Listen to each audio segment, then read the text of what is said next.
Good morning and welcome to the special edition of special content comments for Saturday. We are always wondering what the effect of the robots would be. And we find that automation is not something new. It has been there for a long time and it has been increasing. So when the robots come in, it shall only be an alternative. Until now, less than 5% of the occupations are automable. These are the rough estimates. However, 30% of the jobs could be carried out by machines. And a robotized future at times looks to be idyllic, looks to be heavenly that you don't have anything to do. But there's a bias common in cognitive psychology, neurosciences, and economics against a very costly and tiring nature of effort. All effort is tiring. And when the effort is tiring, it's costly. Costly in manpower, costly in human capabilities. And this bias makes us underestimate both the value of exertion and the risk that the boredom would bring. The future would be automated. The future would be augmented. Some professions, some roles will be entirely redundant. Many will be replaced in part. Already, jobs which are difficult to automate are being performed by the robots. So automated systems generate complicated and complex results. And when you have such a thing, algorithms create more detailed, responsive exercise programs.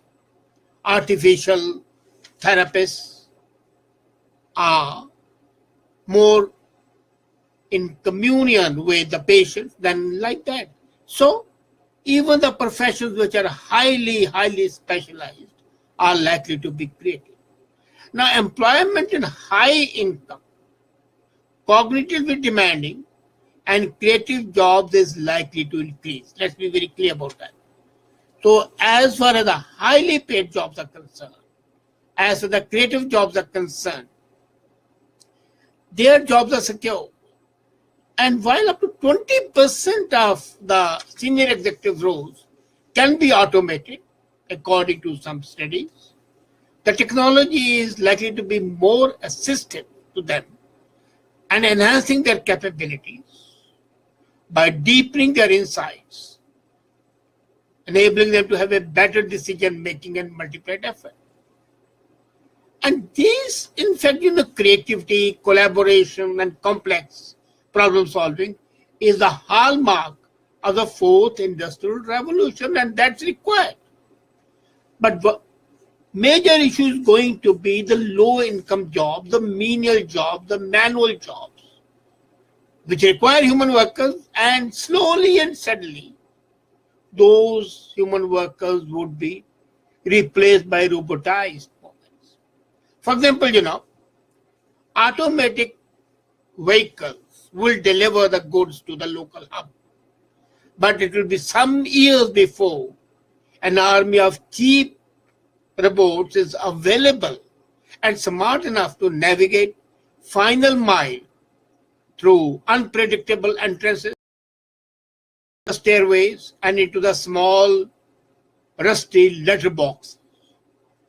So the mail, for example, may be delivered to a company, but to be put in the slots according to each one still needs human labor. I agree that slowly and steadily that problem would be solved. But the greatest problem is going to be the medium income jobs, where the periods of activity are interspersed with a period of supervision. Paradoxically, work becomes less effortful but more fatiguing. And that is where the robots come in. The neurosciences and the economists suggest that physical effort is costly, as I said earlier. Given a choice, we prefer to avoid it. In this way, the assistive technology may be useful. But then what do you do after that? That's the problem. When the people don't have much to do, the issue is what to do in the free time, the time that has been given to you. We are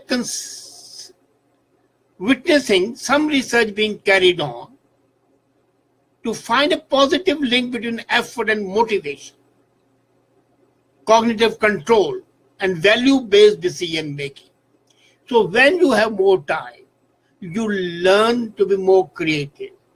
More creative as far as the health is concerned, both mental and physical.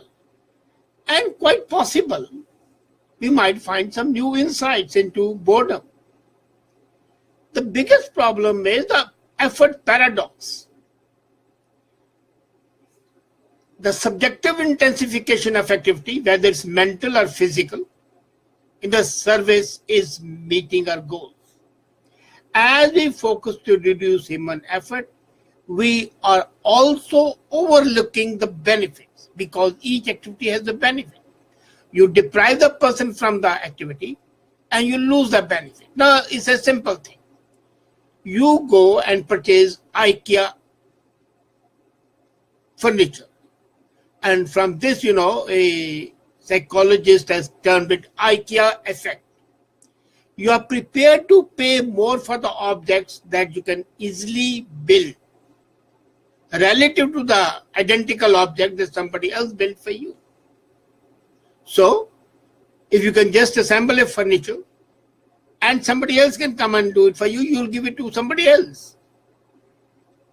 And it's very simple. This enables you to concentrate. Now, you have been freed. The effort paradox is that you are not making an effort, but you are paying slightly more for the effort that you have saved. But when the effort is saved, you become free. Do you become bored at that time? No. Because at that time you are calculating mentally whether the effort was worth or not. And there are many individuals who enjoy cognitive effort, need for cognition, need for thinking, need for reflection is very important. Let's not forget that effort is a habit.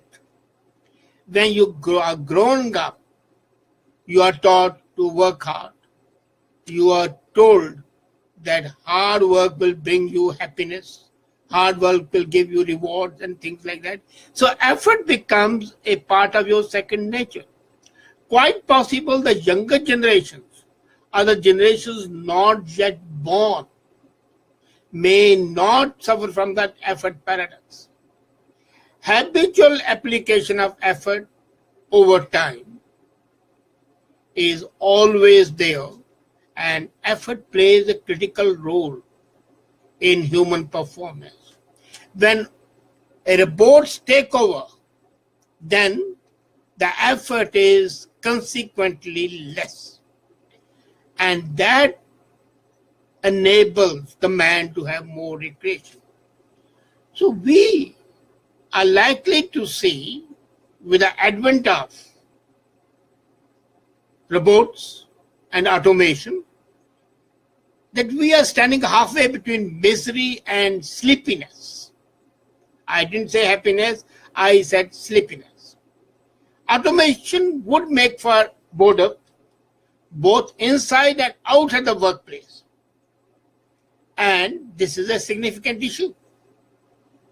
And then you remember when the Industrial Revolution started in the 19th century, or rather at the end of the 18th century, Nietzsche at that time warned of the machine culture causing boredom for the worker. There are many definitions of boredom, but it is basically subjective state of arousal and dissatisfaction caused by lack of interest coupled with less stimulating environment. And boredom is halfway between misery and sleepiness. You become miserable, you become bored, and the best thing you can find is go to sleep, hibernate, don't do anything. Put all your thinking capabilities to rest. Now, I was talking about the Industrial Revolution, that they will be replaced, but let's not forget, when the looms came in for the textile machinery, it took hundreds of years to be implemented. Now it would not be hundreds of years, it will be hundreds of days. The replacement now would be much more than it has ever been, ever before. And because of the lack of time and the short gap that is there, the distraction level would be too high.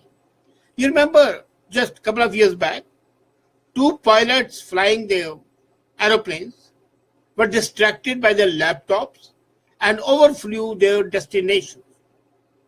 And they overflew for about 90 minutes. They were bored. And when they were bored, they went to the mode of sleepiness and overflew. The aircrafts are flying. And the problem arose when the autopilot warned them that there was a cumulus, a cloud, that had to be navigated by the pilot. So, the boredom is going to be there, and much more than it was at the third industrial revolution or the second industrial revolution. And let's not forget one major factor. Boredom is more fatiguing than the effort. When you make an effort, your faculties are fully engaged, whether it's physical or mental, but even the most physical work, some amount of the mental involvement is there. So, and when you're not working, when you're bored, then you're not doing anything mentally and physically. So boredom is much more tiring, much more fatiguing than the effort is. And that is what the fear is going to be. There are a number of hypotheses, the scientists, I'm not going to talk about them, but let's think of one thing. When the extreme boredom is there, people can become psychological wrecks. The scientists say the man will be more creative. But creativity is not 100% population. Maybe 3 to 4% may be creative. So the real risk of automation, I am not bothered about the unemployment. That would be there. I am bothered about the boredom aspect, which will be much more deleterious, much more harmful to the mental health of the people. And we are not at all considering that factor. Now, boredom can be of three categories. One is stimulate. Your mental faculties are not stimulated. And you might get a time for non-routine work, but are you really interested in that? Do you want to be more creative, or do you want just to relax? People might reschedule their breaks to recover from boredom. But reconsider just something that can be automated. Should it be automated? Now, this is a crucial question. Considering that the boredom is going to be the result of automation, and let's not forget, boredom would cause more cardiovascular diseases. It will cause anxiety, it will cause depression, it will encourage the use of recreational drugs, and as a matter of fact, this would reduce rather than increase system performance in certain respects. So how to save that? That should be the reason. So 3 trends would be very clear at that time. Automation would be what cannot be cured must be endured, so we have to be ready for that. High income group would not be bothered. So what we have got to do, human beings have got to do, is to learn the art of agility. Learn to live and work, because the lifespan is going to increase, while the world around you is becoming limited because you have more boredom. So accelerating development is most important. And as I said, the problem is going to be with the new generation. They have to be taught that man is not born for hard work alone. The old biblical concept that man does not live by bread alone has to be brought up. That, okay, your bread is assured. If you are unemployed, the new scheme like basic income scheme would take care of that. People are worried about unemployment. I'm not, because unemployment only will be at the lowest rate and they can be adjusted somewhere else where they might be demand. But the boredom which is going to affect the middle income and the high income is going to be much more dangerous, leading to more disease, more family tensions, more social tension. And that is a real risk. And the way out is retraining the minds to enjoy and participate in nature and become an active participant in the real life, the life that is communion with nature.